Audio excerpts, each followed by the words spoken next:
Have you ever wanted to build a shop, a garage, or a barn dominium but didn't know if you had the skills to do it yourself? I wonder if we could build that ourselves. Well, I'm an IT guy. I sit at a computer all day, and me, my wife, and kids were able to build this 5,000 square foot shop all by ourselves. Stay tuned as I take you step by step through the process. So the first thing that we had to do was get permits. In our case, we're ag exempt, so that meant that we didn't have to go through inspections and anything like that. We did, however, do everything to or above code, but it did simplify the process with the ag exemption. We still needed permission to build, which we got, and we were ready to go. So once I had the approval, I was now ready to start looking for buildings. I got on the internet, I was looking at steel building manufacturers, and then my dad recommended that I speak with our neighbor next door. He's a steel erector and recommended that we use a company called Big B Buildings, which is out of Muscle Shoals, Alabama. I contacted them, we worked on some sketches, got down what I wanted, and then they sent over a quote. I approved the quote, sent them a deposit, and we were ready to go. And then things came to a screeching halt. COVID was happening. Supply chain was disrupted, steel was hard to get. Big B let me know up front, hey, it's going to be several months before your building's ready. Not a problem. I did a bunch of research on the internet of how to build a building, watched a lot of YouTube videos. There's a channel out there, R&R Buildings. Those guys are very helpful when it comes to doing all the steel work around your building. Also bought an enclosed trailer to store my tools in as we were building this building, and then to move all of my stuff out of storage units once we got the building built.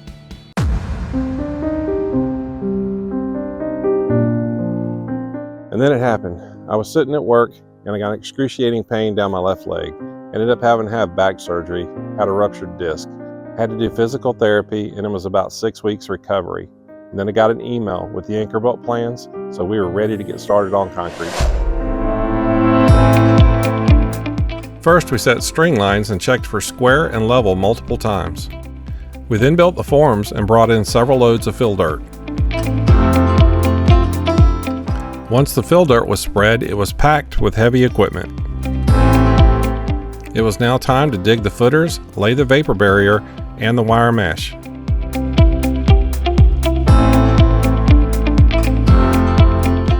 Since I had future plans of installing a 2-post car lift, we made one section that was 20 feet by 6 feet to be 8 inches thick.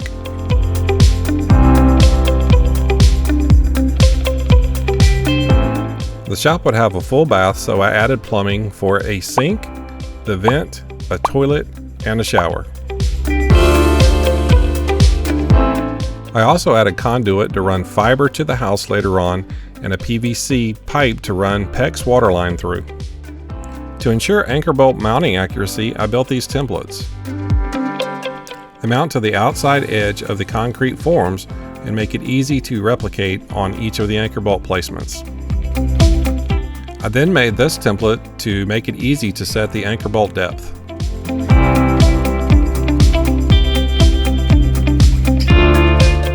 We installed the anchor bolts and added additional rebar to add strength to the building.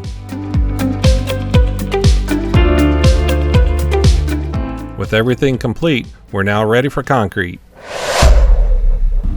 All right, so today, April 27th, 2001. I just met the concrete guy up at the front gate. Sorry about the bouncy camera. I'm actually driving in the car. As you can see, we got the pump truck here. All the concrete guys are here getting ready to lay the slab.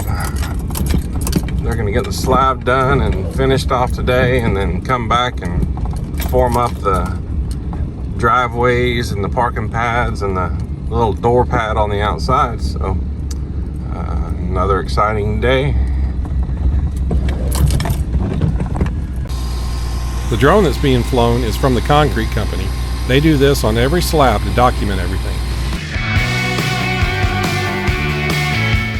The guys got started early because they knew it was going to be a long day.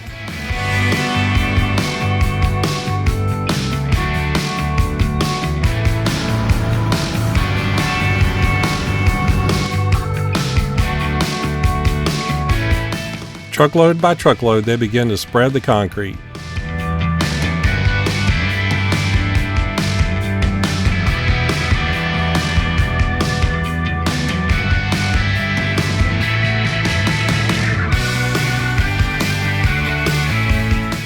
The crew worked late into the afternoon finishing the concrete.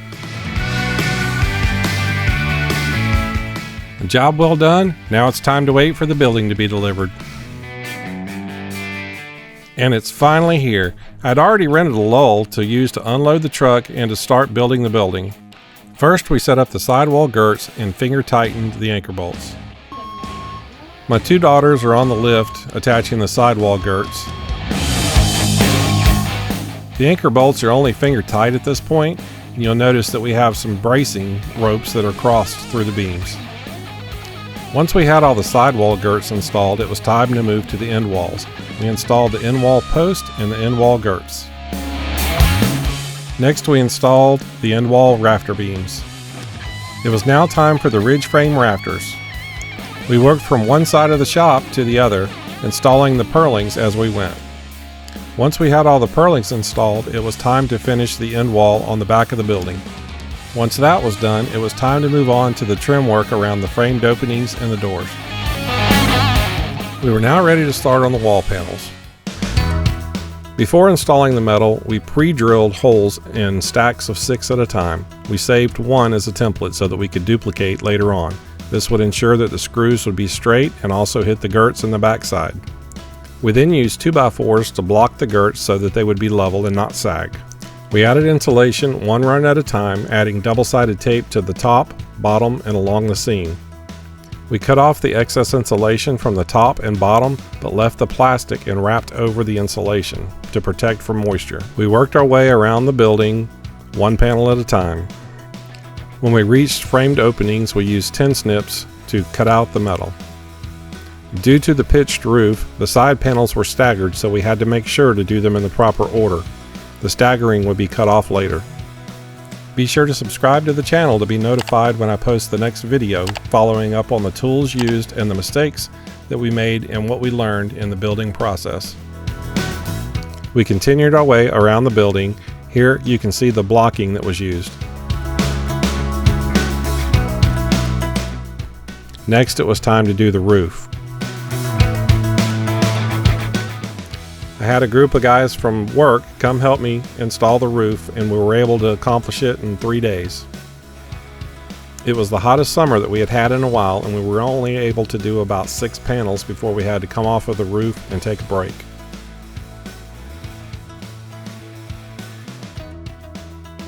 Once the roof panels were installed, the building was finally dried in, but it wasn't done yet. We still had all of the trim work to complete and the gutters to install. I'm fairly certain that I had more cuts than the building did when I got done with all the trim work. The roll-up doors that I had ordered 6 weeks prior finally came in, and the door company installed them. Once the doors were installed, I added brush guards to keep the bugs and the wind out. Alright, now that the building's built, let's take a look at the inside in the next video. Be sure to subscribe to the channel and hit the notification bell. I'll be posting it shortly, and I'm sure you won't want to miss what we've done to the inside of the building. Thanks for watching. Thanks for watching. I really hope you enjoyed the video. If you did, be sure to give me a thumbs up. Also, don't forget to subscribe to the channel. Hit the notification bell to be notified when I post new content. Got tons of new projects in the works, so you don't want to miss out. Subscribe now.